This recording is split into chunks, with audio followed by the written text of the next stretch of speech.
2026 தேர்தல் என்பது இன்னும் ஒரு வருடம் இருக்கிறது. ஆனா, இருபெரும் கட்சிகளுடைய கூட்டணியில் மாற்றங்கள் வர ஆரம்பிச்சிருச்சா? அப்படின்ற கேள்விகள் எழ ஆரம்பிச்சிருக்கு. ஒரு பக்கம் திமுக கூட்டணியும் சரி, அதிமுக கூட்டணியும் சரி, இருக்கக்கூடிய கட்சிகள் அந்த பிரச்சனைகள் உருவாகிறதா? அப்படின்ற கேள்வி வருது. நம்ம முதல்ல திமுக கூட்டணியில இருந்தே ஆரம்பிச்சிடலாம். திமுக கூட்டணியை பொறுத்தவரைக்கும், அதுல வந்துட்டு ஸ்டேபிளான கூட்டணி, எல்லா தேர்தல்களையும் வெற்றி பெறக்கூடிய ஒரு கூட்டணியாக இருந்துட்டு வரக்கூடிய சூழ்நிலையில, கூட்டணியில் இருக்கக்கூடிய மதிமுக, அந்த மதிமுகவுடைய முக்கியமான ஒரு வேட்பாளராக போட்டியிட்டவர். இந்த கூட்டணியில தான் போட்டியிட்டார் அவருமே. அவரை முதலமைச்சர் ஸ்டாலினே நேரடியாக இணைக்கிறார். இது மதிமுக, திமுகவுக்கு இடையே சலசலப்புகள் வந்துவிட்டதா? மதிமுக கூட்டணியிலிருந்து வெளியேற போகிறதா? அப்படின்ற ஒரு கேள்வி எழுப்புது. இன்னொரு பக்கம் பார்த்தீங்க அப்படின்னா, காங்கிரஸ் உடைய தலைவரா இருக்கக்கூடிய செல்வ பெருந்தகை. அவர் பாமகவுடைய நிறுவனராக இருக்கக்கூடிய ராமதாஸ் அவர்களை போய் சந்திக்கிறார். இது அரசியல் சந்திப்பு இல்ல, உடல்நலம் தான் விசாரிச்சேன் அப்படின்னு சொல்றாரு. இருந்தாலும் அதுவும் ஒரு கூட்டணியாக இருக்கலாமோன்ற கேள்வி வருது. ஏன்னா இவர்தான் இதற்கு முன்னாடி தேமுதிக கூட்டணியில் இணைய வேண்டும் அப்படின்ற வார்த்தையை பயன்படுத்தினாரு. அப்போ வைகோ அவுட், ராமதாஸ் இன் அப்படின்னு சொல்லிட்டு திமுக கூட்டணியில மாறப்போகுதா? நீங்க எப்படி பாக்குறீங்க திமுக கூட்டணி இந்த நடக்கக்கூடிய சம்பவங்களை? முதலில் அரசியல் கட்சி தலைவர்கள் இருவர் சந்தித்துக் கொண்டதற்கு பிறகு இது அரசியல் ரீதியிலான சந்திப்பு இல்லை என்று சொல்வதே அரசியல் தான். ரெண்டு கட்சியினுடைய தலைவர்கள் பிரமுகர்கள் சந்திக்கிறார்கள். சந்திக்கிற போது என்ன பேசுவார்கள்? நிச்சயமாக அரசியல் தானே பேசியாக வேண்டும். வேறு என்ன பேசுவதற்கு இருக்கிறது? கன்ஸ்ட்ரக்ஷனுக்கு கம்பி எவ்வளவு விக்குது, சிமெண்ட் எவ்வளவு விக்குது, மணல் எங்க வாங்கினா தரமான கட்டடம் கட்டலான்னு பேச போறாங்களா? இல்ல, நிச்சயமாக அரசியல் தான் பேச போகிறார்கள். அண்ணன் செல்வ பெருந்தகை இத்தனை நாட்கள் கழித்து, இவ்வளவு நாட்களாக அவர் என்றைக்காவது ராமதாஸை சந்தித்த செய்தி எங்காவது வந்திருக்கிறதா? அவரும் பகுஜன் சமாஜ் கட்சியிலே இருந்தார், விடுதலை சிறுத்தைகள் கட்சியிலே இருந்தார், அதன் பிறகு காங்கிரஸ் கட்சிக்கு வந்தார். காங்கிரஸ் கட்சியில் SC/ST பிரிவுக்கு தலைவராக நெடுங்காலம் பயணித்தார். இப்படியெல்லாம் பல பயணங்களை மேற்கொண்டவர். அப்போதெல்லாம் ராமதாஸை தனிப்பட்ட முறையில் சந்தித்து உடல்நலம் விசாரிக்காதவர் இப்போது திடீரென சந்திக்க வேண்டிய அவசியம் என்ன இருக்கு? முழுக்க முழுக்க அரசியல் சார்புடைய சந்திப்பு தான். அதற்கு பல்வேறு நோக்கங்கள் இருப்பதாகத்தான் நான் கருதுகிறேன். ஆனால் இது எதை நோக்கி பயணிக்க போகிறது என்பதை வருங்காலத்தில் தான் நாம் தீர்மானிக்க முடியுமே தவிர, இப்போதே அதற்கு ஒரு வண்ணத்தை பூசுவது என்பது சரியான அணுகுமுறையாக இருக்காது. இன்னொன்று, அண்ணன் செல்வ பெருந்தகை சந்தித்ததன் மூலமாகவே அவர் திமுக கூட்டணிக்கு வருகிறார் என்றெல்லாம் சொல்லிவிட முடியாது. காரணம், அண்ணன் செல்வ பெருந்தகை கூட்டணியை முடிவு செய்கிற இடத்தில் இல்லை. கூட்டணியை முடிவு செய்கிற இடத்தில் இருப்பது திராவிட முன்னேற்ற கழகம் தான்.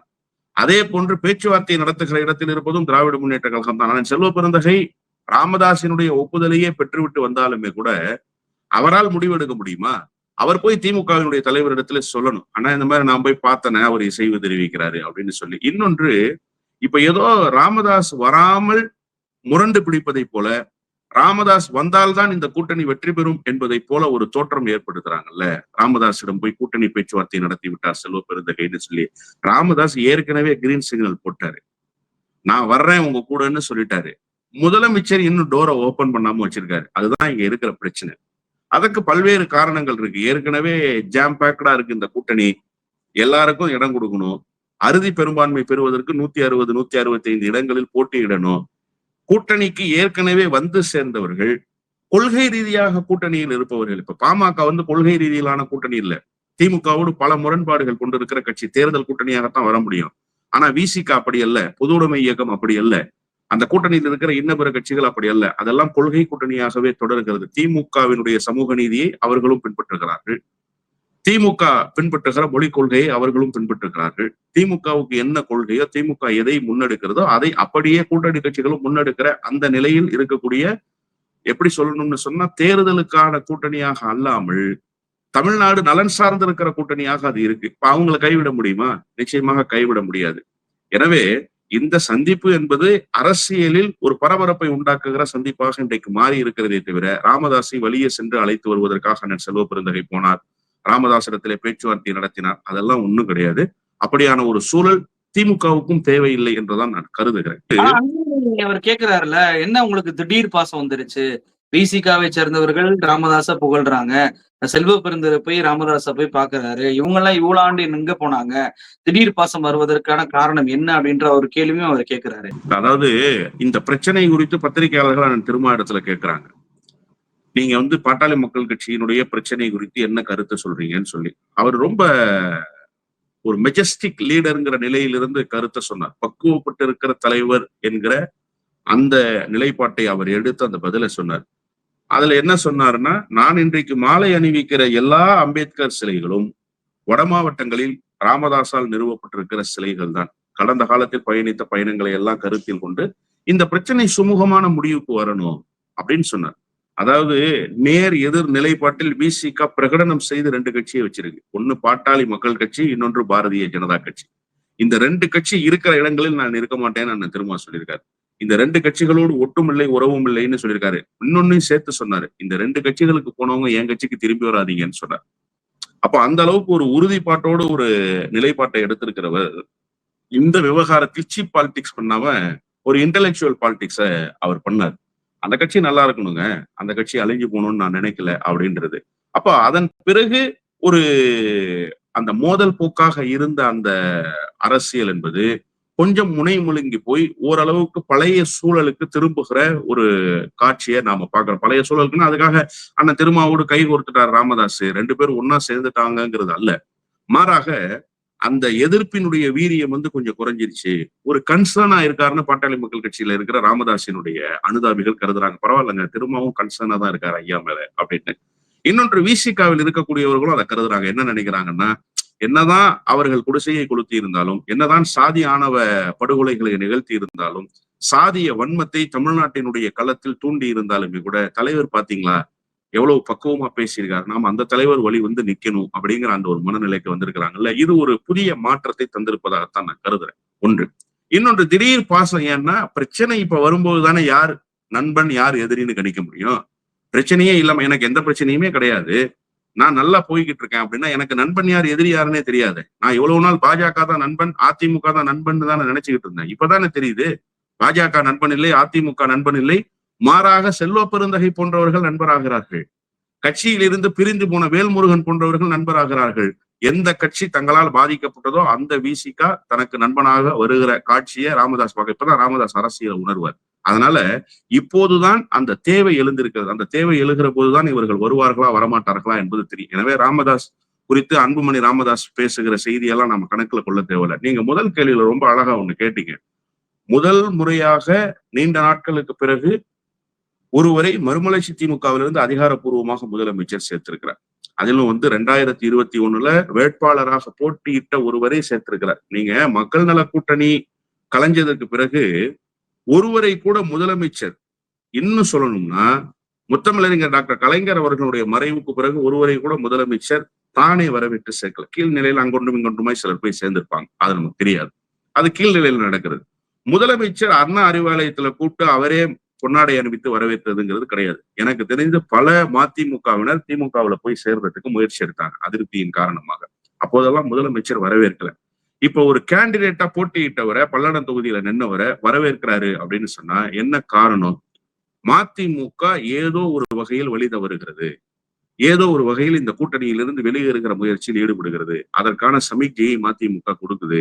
அந்த சமிக்ஞைக்கு பதில் சொல்கிறார் முதலமைச்சர் என்றுதான் புரிந்து கொள்ள வேண்டும். இப்ப ஈரோட்ல அந்த கட்சியினுடைய பொதுக்குழு நடந்திருக்கு. பொதுக்குழுல அந்த கட்சியினுடைய அவைத்தலைவர், அவர் தான் பொதுக்குழுக்கு தலைமை தாங்குறாரு. அவர் கடுமையா திமுகவை அட்டாக் பண்ணி பேசுறார். அவர் அட்டாக் பண்ணி பேசி முடிஞ்ச பிறகு பொதுச் செயலாளராக இருக்கிற வைகோ எழுந்து பேசுகிற போது அவைத்தலைவர் பேசியது எதுவும் எனக்கு உடன்பாடு உள்ள விஷயம் கிடையாது, அவருடைய சொந்த கருத்தை பேசிட்டாருன்னு சொல்றாரு. அது அவருடைய அந்த பதட்டத்தை வெளிக்காட்டுது. என்னடா நம்ம ஒரு கூட்டணியில இருக்கிறோம் இந்த மாதிரி பேசிட்டாருன்னு சொல்லி. ஆனா அவைத்தலைவர் பேசும்போது என்ன சொல்றாரு? தொண்டர்களினுடைய மனநிலையை நான் வெளிப்படுத்துகிறேன், இங்க இருக்கக்கூடிய தலைமை கழக நிர்வாகிகளுடைய மனநிலையை நான் வெளிப்படுத்துகிறேன்னா அப்ப தலைமை கழக நிர்வாகிகளும் தொண்டர்களும் திமுக கூட்டணி வேணாம்னு நினைக்கிறாங்கன்னு தானே பொருள். அப்ப அதைதானே நீங்க எடுத்துக்க வேண்டியிருக்கு. இத்தனை நாட்களாக முரண்படாத மதிமுக இப்பயும் முரண்படுது. நீங்க ஆதவ அர்ஜுன் விவகாரத்துல திமுகவோடு முரண்பாடு இருக்கிறது மாதிரி விசிகாவுக்கு ஒரு தோற்றம் இருந்தது. கடைசி நேரத்துல அண்ணன் திரும்ப அதை சரி செய்தார். அதே மாதிரி காங்கிரஸ் கட்சி பல தலைவர்கள் பல நேரங்கள்ல திமுக கூட்டணியில முரண்படுகிற மாதிரி பேசியிருக்காங்க. பொது உடைமை இயக்க தொடர்கள் அண்ணன் முத்தரசன் உட்பட கடுமையா அட்டாக் பண்ணி பேசியிருக்கிறாங்க. இதற்கு முன்பு மாநில தலைவராக இருந்த மாநில செயலாளராக இருந்த KB நெய்வேலியில பேரணி நடத்துவதற்கு அனுமதி மறுக்கப்பட்டிருக்கு, இது திராவிட மாடல் ஆட்சியா போலீஸ் மாடல் ஆட்சியா கடுமையா அட்டாக் பண்ணி பேசினாரு. ஆனா மதிமுக அன்கண்டிஷனல் சப்போர்ட் கொடுத்தாங்க. அதுலதான் ஒரு கேள்வி வருது. என்னன்னா, இவங்க கூட்டணியில இருந்து கொண்டே கூட்டணி கட்சி தலைவரை நோக்கி கேள்வி கேட்டாங்க. அவங்க சீட்டுகள் அதிகமா கேட்போன்ற நெருக்கடிலாம் குடுத்தாங்க. ஆனா மதிமுக இதுவரைக்கும் எதுவுமே எந்த ஒரு எதிர்ப்பு குரலுமே கொடுக்காம இருக்கும்போது, மதிமுக அந்த பொதுக்குழுவில் பேசுகிறார்கள் அப்படின்றதுக்காக உடனே அந்த கட்சியில இருக்கக்கூடிய ஒரு முக்கியமான நபரை வந்து கட்சியில் சேர்ப்பது சரியா? மற்ற கூட்டணி கட்சிகளுக்கு ஒரு மாரியும், மதிமுகவுக்கு ஒரு மாரியும்ன்ற மாரி மாறிறாதா? இன்னொரு பக்கம் எல்முருகனும் என்ன சொல்றாருன்னா, திமுக கூட்டணியிலிருந்து ஒரு கட்சி எங்களிடம் பேசிக் கொண்டிருக்கிறது. அவங்க வரப்போறாங்கன்றதையும் சொல்றாரு. அது வந்து மதிமுக தான் அப்படின்னு சொல்லி எடுத்துக்கிறலாமா? உண்மையிலேயே அவங்க பேச்சுவார்த்தை பண்ணியிருக்காங்களா? அப்படின்ற கேள்வியும் எழுது. அதாவது விடுதலை சிறுத்தைகள், பொதுவுடைமை இயக்கம், காங்கிரஸ் இவர்கள் எல்லாம் முரண்பட்டு இருக்கிறார்கள். மதிமுக இதுவரை முரண்படவில்லை. உங்களுக்கும் எனக்கும் வந்து சேருகிற செய்தி உளவுத்துறையை கையில் வைத்திருக்கிற முதலமைச்சருக்கு முன்பாகவே போய் சேருமா இல்லையா?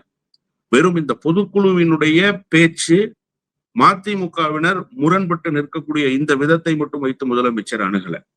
நீங்க ஊடகங்கள்ல 15 நாட்களுக்கு முன்பு செய்தியாயிருக்கு. ஒரு ஒன்றிய அமைச்சர் பொறுப்பும் பாரதிய ஜனதா கட்சி கூட்டணியில் கணிசமான இடமும் தருவதற்கு தயாராக இருக்கிறார்கள். மதிமுக பேச்சுவார்த்தை நடத்துதுங்கிற செய்திகள் வெளியாயிருக்கு. நயினார் நாகேந்திர மதிமுக எங்களோட வருதுன்னு பேசுறாரு. அதற்கு மறுப்பெல்லாம் தெரிவிச்சாங்க. அதெல்லாம் வேறு.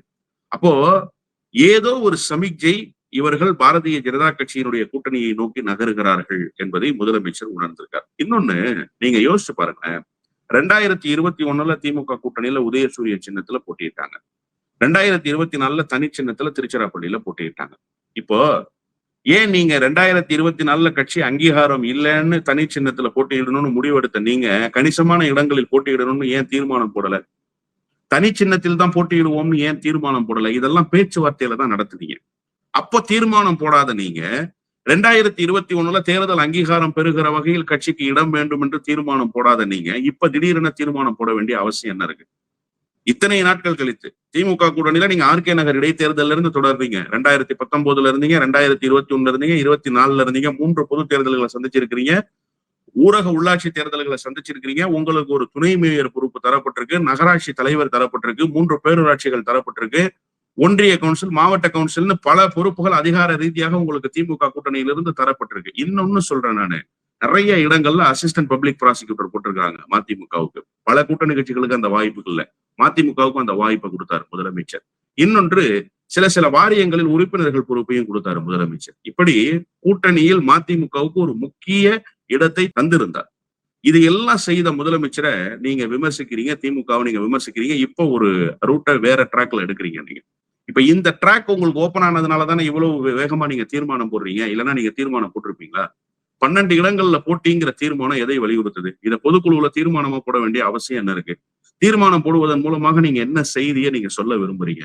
அதனால இது ஏதோ ஒரு வகையில் பேச்சுவார்த்தை நடந்திருக்கிறது என்பதை முதலமைச்சர் யூகித்திருக்கிறார், அல்லது முதலமைச்சருக்கு உண்மையான செய்தி உளவுத்துறை மூலமாக போய் சேர்ந்திருக்கிறது. அதன் பொருட்டுத்தான் இப்படி ஒரு முயற்சியை முதலமைச்சர் எடுத்திருக்கிறார் என்றுதான் நான் புரிந்து கொள்றேன். ஏன்னா முதலமைச்சர் கூட்டணி விஷயத்துல ரொம்ப கன்சர்னா இருக்கிறவர். ஒண்ணு வேணாம் சார், காங்கிரஸ் கட்சியில இருந்தார் ராயபுரம் மனோ திமுகவுல சேரணும்னு முடிவெடுத்து பல நாட்கள் காத்திருந்தார். முதலமைச்சர் இசைவு தெரிவிக்கிறார். என்ன சொன்னார்னா, அது சரியா இருக்காது, கூட்டணியில ஒரு பிணக்கு ஏற்படுத்தும், வேண்டான்னு சொன்னார். அதன் பிறகுதான் அவர் அதிமுகவுக்கு போனார். இப்படி மதிமுகவுல நேரடியா சேர்றேன்னு சொன்ன முக்கிய நிர்வாகிகள் எனக்கு தெரியும். அவர்கள் எல்லோருக்கும் என்ன சொன்னார் முதலமைச்சர்? கூட்டணியில ஒரு பிணக்கு வந்துடும், வேண்டாம், ஆனா நீங்க அமைதியா இருங்க, காலம் வரட்டும், பாத்துக்கலாம், எல்லாத்துக்கும் ஒரு சூழல் வரும்னு சொல்லி சமாதானப்படுத்தினார். அப்படி இருந்த முதலமைச்சர் கூட்டணியை கண்ணும் கருத்துமாக எந்தவித பாதிப்பும் இல்லாமல் பாதுகாக்க வேண்டும் என்று இருந்த முதலமைச்சர் இப்ப இந்த நிலைப்பாட்டை எடுக்கிறார். வெல்கம் முத்துன்னு முத்துரத்னம் அவர்களை வரவேற்கிற காட்சியை நம்ம தொலைக்காட்சிகள்னு பாக்குறோம். ஏன் இந்த வரவேற்பு? ஏன் திடீரென இந்த மனநிலை மாற்றம்? இவ்வளவு நாட்களாக சரியாக அந்த அணுகுமுறையை வைத்திருந்த முதலமைச்சர் இடத்துல ஒரு மாற்றம் இருக்குன்னா, மாற்றத்துக்கு காரணம் முதலமைச்சரோ திமுகவோ அல்ல. மாற்றத்துக்கு காரணம் மறுமலர்ச்சி திமுகவும் வைகோவினுடைய மகனும் தான். ஏன்னா அவர்கள் பேசுகிற பேச்சு, அவர்கள் எடுத்திருக்கிற நடவடிக்கை, மாநிலங்களவை இடம் தரோம்னு சொல்லவே இல்லையே சார். மாநிலங்களவை இடம் தருவோம்னு ஒப்பந்தத்துல கையெழுத்தே ஆகலையே. ஆனா ஒப்பந்தத்தில் கையெழுத்தாகாமல் எங்களுக்கு வாக்குறுதி தந்தார்கள் என்று சொல்கிறார். இத்தனை நாட்களாக ஏன் அதை சொல்லவில்லை? அண்ணா அறிவாலயத்துல வெளியில வந்து பேசுறாரு மதிமுகவினுடைய பொதுச் செயலாளர் வைகோ. பத்திரிகையாளர்கள் கேட்கிறாங்க, நீங்க இது மாதிரி மாநிலங்களவைக்கு கையொப்பமாயிருக்கா? ஏற்கனவே உங்களுக்கு ஒரு மாநிலங்களவை, அது குறித்த பேச்சு இப்போது இல்லைன்னு சொல்றாரு. இந்த ஜனவரி 1ஆம் தேதி பத்திரிகையாளர் சந்திப்பு, ஆண்டுதோறும் ஜனவரி மாதம் பத்திரிகையாளர் சந்திப்பை நடத்துவார். இந்த ஜனவரி 1ஆம் தேதியும் பத்திரிகையாளர் சந்திப்பு. பத்திரிகையாளர் சந்திப்புல ஒரு பத்திரிகையாளர் கேட்கிறார், உங்களுக்கு மாநிலங்களவை பொறுப்பு கேட்டு திமுகவிடம் அழுத்தம் கொடுத்திருக்கிறார், நான் மாநிலங்களவை பொறுப்பு கேட்கலைங்கிறார். அவர் சொன்ன ஸ்டேட்மெண்ட் இப்போதும் இருக்கு, எடுத்து பார்க்கலாம். அப்ப 2 ஸ்டேட்மெண்ட் நீங்க வச்சுக்கிட்டு பார்க்கும்போது, வைகோ மகன் திருச்சியில என்ன சொல்றாரு பேட்டி கொடுக்கும்போது, இல்ல எங்களுக்கு வந்து மூத்த நிர்வாகி ஒருத்தர் ஒப்புதல் தெரிவிச்சாரு, தர்றோம்னு சொல்லி வாக்குறுதி கொடுத்தாரு. யார் மூத்த நிர்வாகி? துரைமுருகனா, ஆற்காடு வீராசாமியா, TR பாலுவா? யார் அந்த மூத்த நிர்வாகி? ஏன் அதை பேசுறதுக்கு நீங்க மறுக்கிறீங்க? அப்ப என்ன நினைக்க சொல்ல வர்றீங்க நீங்க பொது சமூகத்துலன்னா, திமுக எங்களுக்கு வாக்கு கொடுத்துட்டு வாக்கு தவறிட்டாங்க, திமுக எங்களுக்கு சொன்னதை செய்யல, திமுக சொன்னதை செய்யாமல் இருந்ததாக வரலாறே கிடையாது. இன்னொன்னு சொல்லட்டுமா, திமுக தான் கூட்டணி கட்சிகள் போட்டியிட்ட இடங்களில் அந்த சட்டமன்ற உறுப்பினர், நாடாளுமன்ற உறுப்பினர் மறைவேதினால் அல்லது பதவி இழக்க நேரிட்டால் அந்த இடங்களுக்கு மீண்டும் எந்த கூட்டணி போட்டியிட்டதோ அந்த கூட்டணிக்கே இடம் தருகிற மரபை திமுக தான் பின்பற்றுச்சு. 2006 மதுரையில வீர இளவரசன் போட்டியிட்டாரு. வீர இளவரசன் போட்டியிட்டு அவர் வெற்றி பெற்றதற்கு பிறகு மரணம் அடைகிறார். அவர் மரணம் அடைந்த உடனே அங்க இடைத்தேர்தல் வருது. அதிமுக என்ன தெரியுமா செஞ்சாங்க? மதிமுகவுக்கு அந்த இடத்தை கொடுக்கல, மாறாக அவர்களே போட்டியிட்டார்கள் திருமங்கலத்துல. அப்போ இதெல்லாம் வந்து கடந்த காலத்துல அதிமுக செய்திருக்கு. ஆனா EVKS இளங்கோவனுடைய மகன் மறைந்தால் EVKS இளங்கோவனே போட்டியிடுகிற வாய்ப்பு, காங்கிரஸ் கட்சிக்கு மீண்டும் அந்த வாய்ப்பு, லாபகமாக வெற்றி பெற முடியும் திமுக. ஆனா காங்கிரசுக்கு தான். இப்படித்தான் திமுக கூட்டணி கட்சிகளை மதித்து நடந்து வந்திருக்கிறது. ஆனால் திமுகவில் தவறில்லை. அப்படி ஒரு மாற்றம் நிகழுமானால் அதற்கு 100 விழுக்காடு மதிமுக தான் காரணமாக.